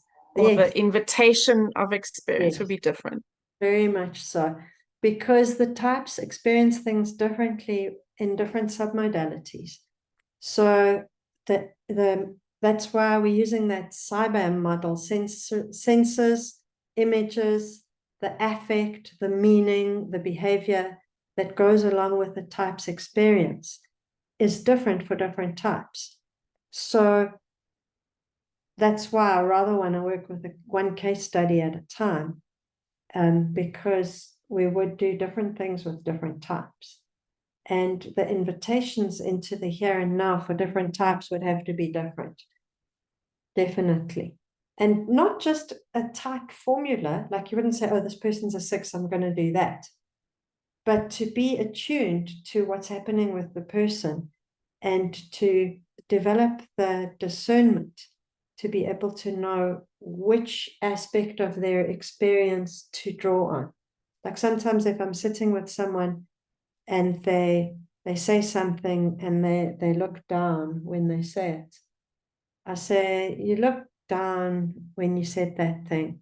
Can you tell me more about what was happening for you around that specific thing?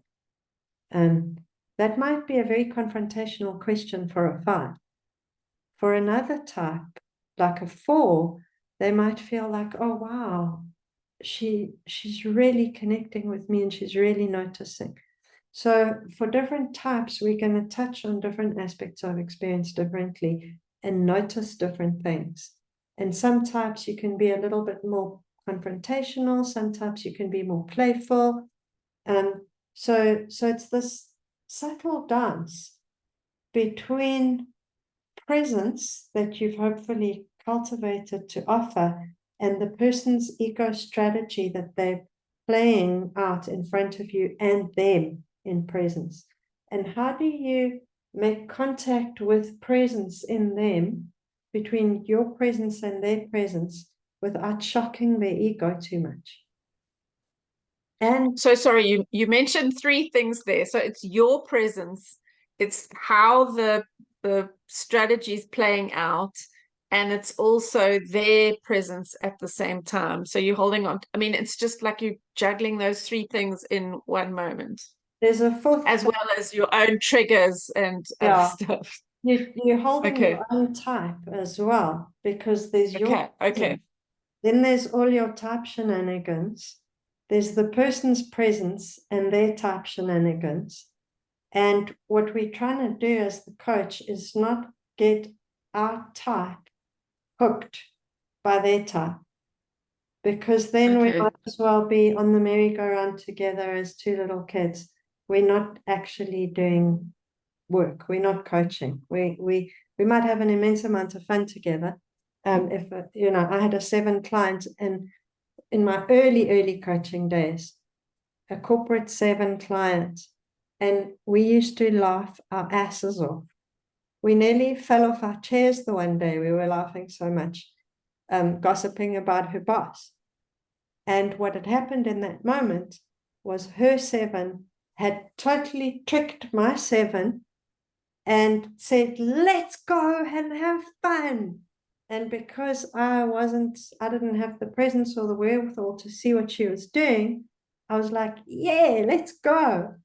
And we kind of acted as though we were doing some coaching, because we came up with great ideas for her department and brainstorming and and she thought this was great. She loved this coaching relationship. And subsequently, and I'm like, that was 2 egos going on the ego merry-go-round and to the circus. If someone tried to do that to me now, if someone tried to avoid presence to that extent with me now, I would be very conscious of how they're trying to hype me to get away from the moment. And not so then the triggering is about like kind of the we triggering, so that the kind of the interaction between the two sort of whatever neurosystems triggering each other. Yes. And so it's about us noticing that triggering and then stepping back into presence. Yes, exactly. So in the room, being aware of my type in the room is noticing my activation. Like, whoa, I'm into getting stimulated. This person's talking about some book, and I'm so tempted to ask them about the book. I'm wrong. Shut up.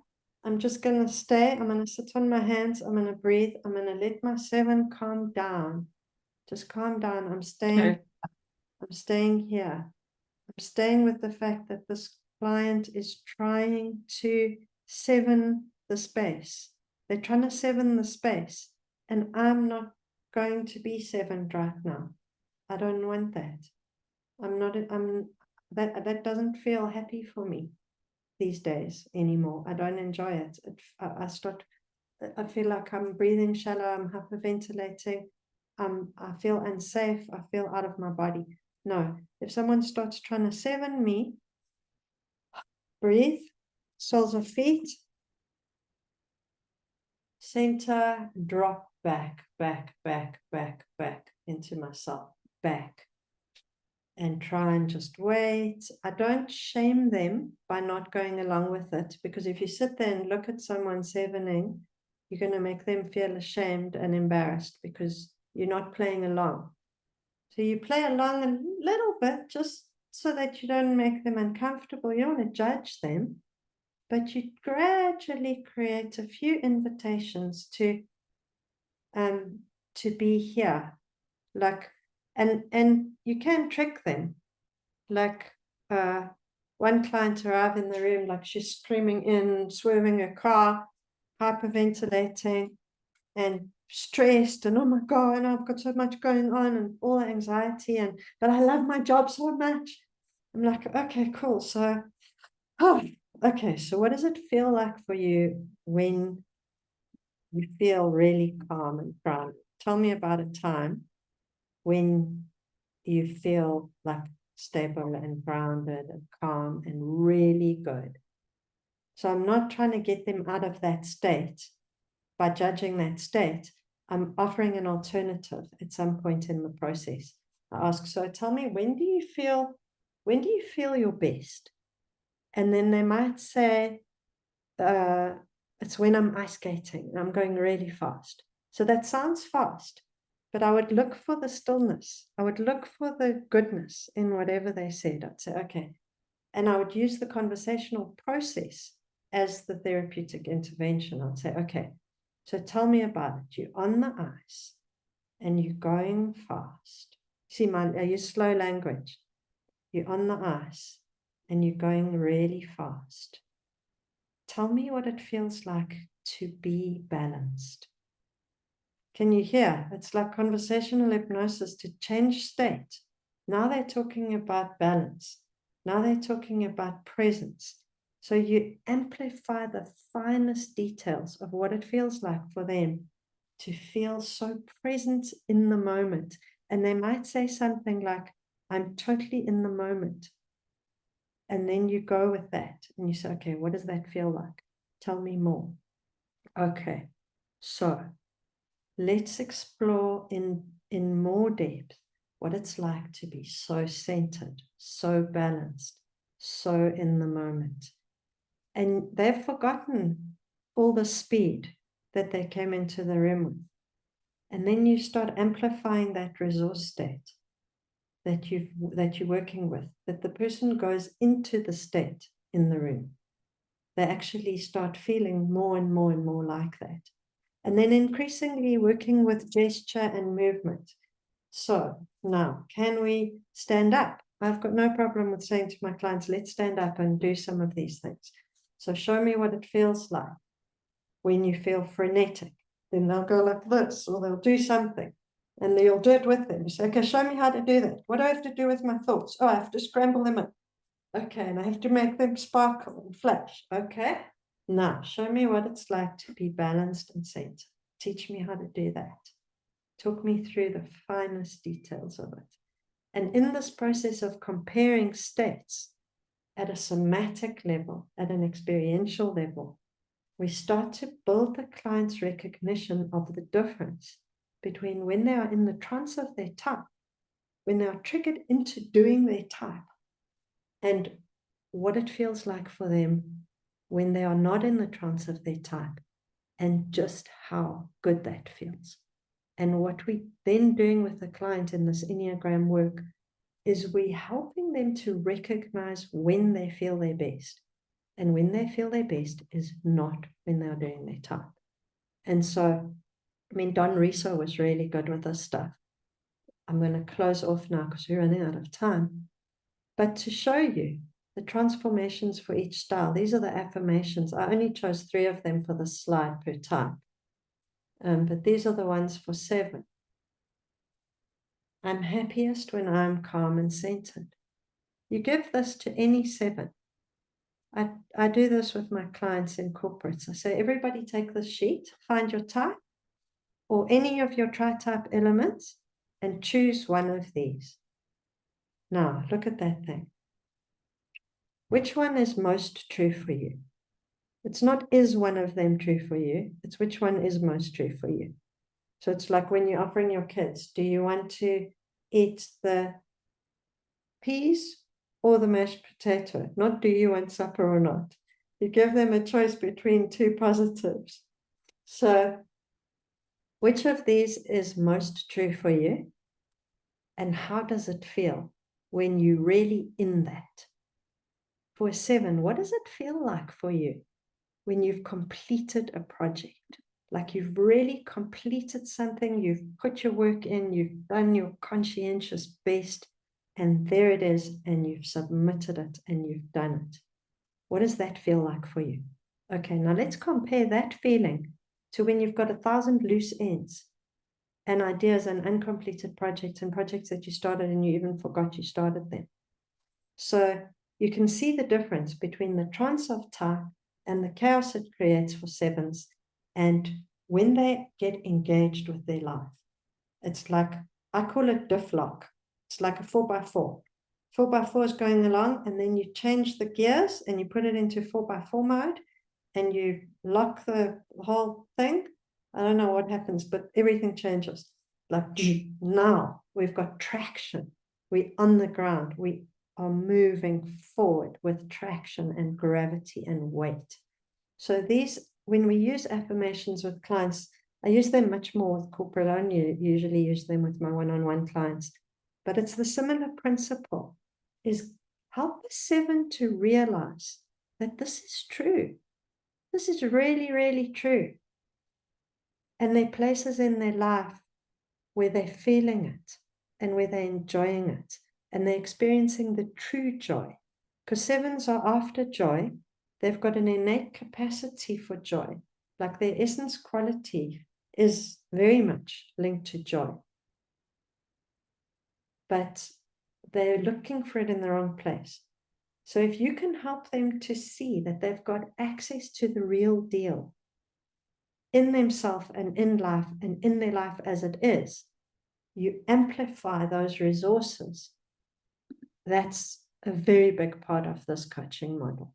is that in the room, in the here and now, we're busy amplifying resources with the client so that they feel this goodness, they feel this stability, they feel this warmth and wholesomeness and groundedness in the room with us. That then becomes a resource for them to take away. And in the closing of the session, you can see they're in a different state. They're in a resource state.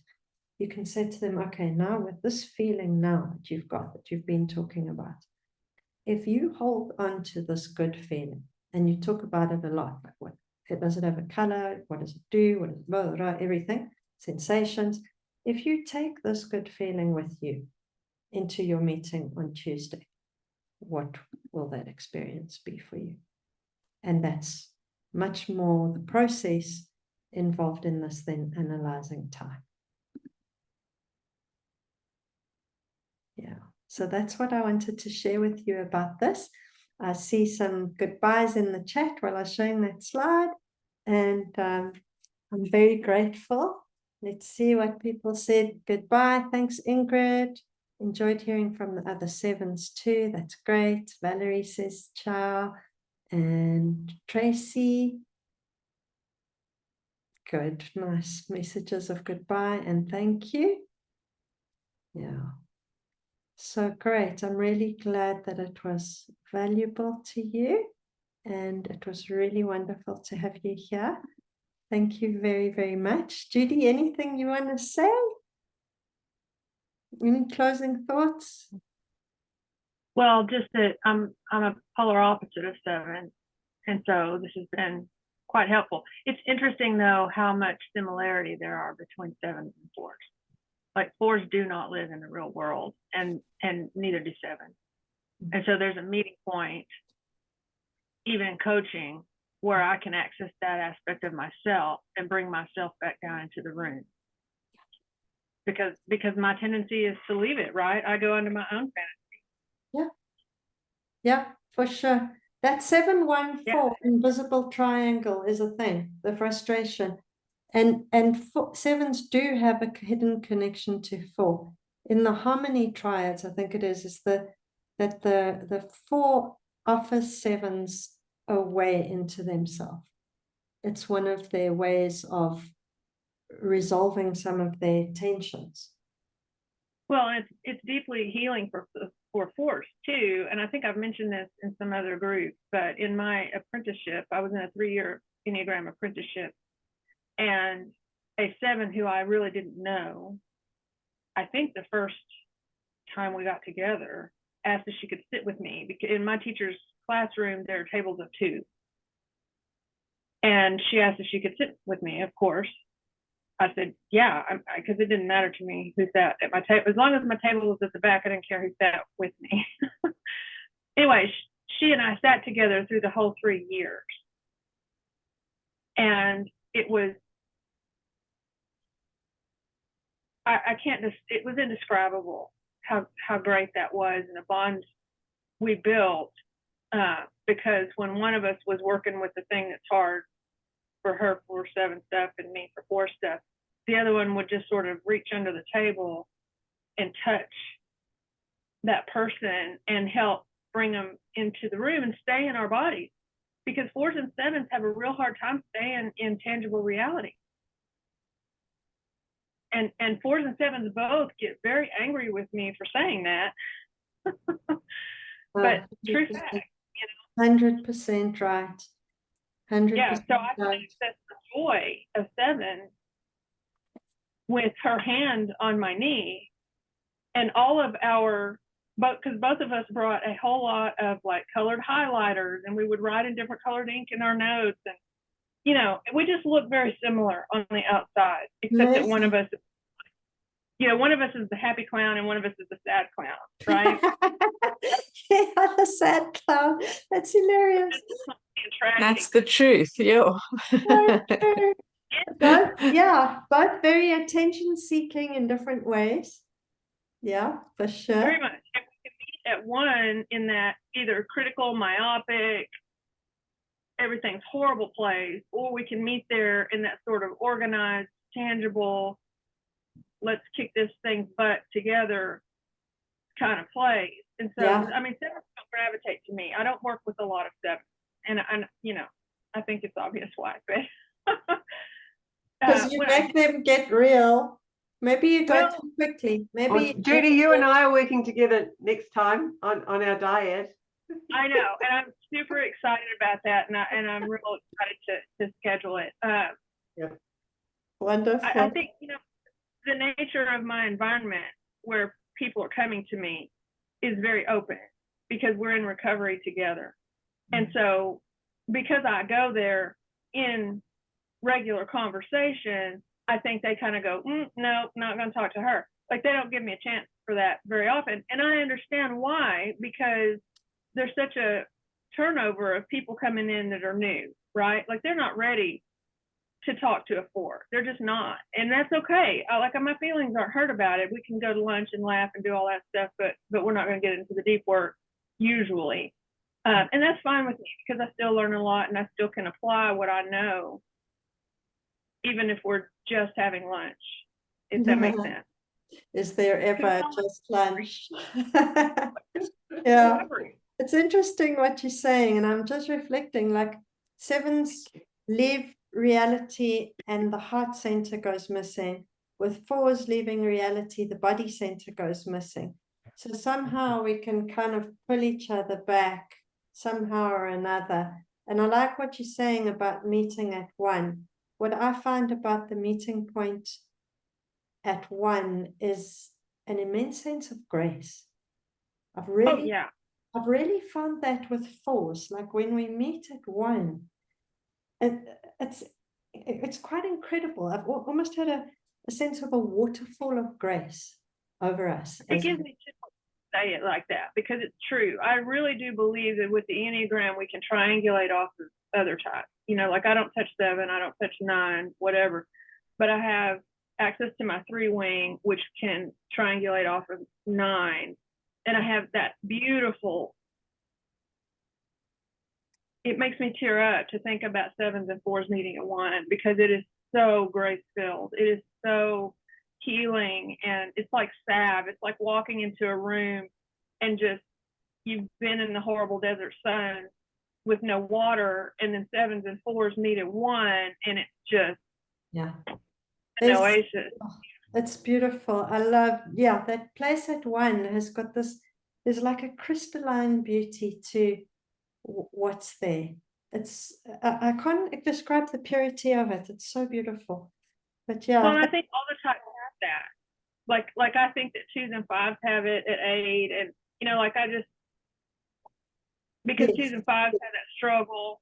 Very much so. Very much so. But then they can come to 8 and they can just have that beautiful release.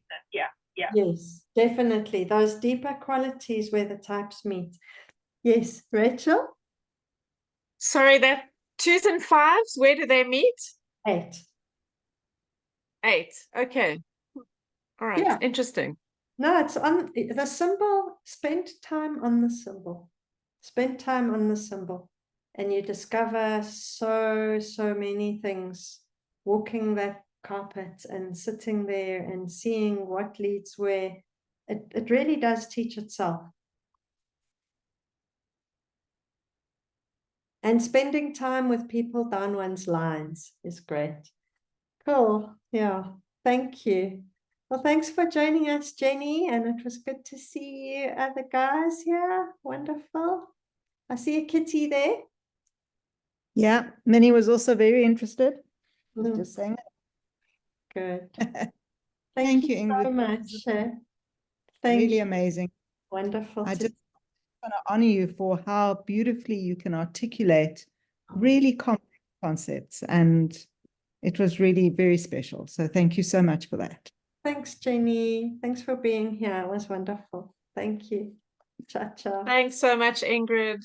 Bye. Good night, everybody. Good night. Bye. And I say a 7 thing. Tomorrow's pretty good. So from over here in New Zealand. So thank you. Oh, fabulous. Thank you. So good to know. Good night, okay. Nicola. Thanks for that. Good night, Bye-bye. Judy. See you. Lovely to see you. Bye.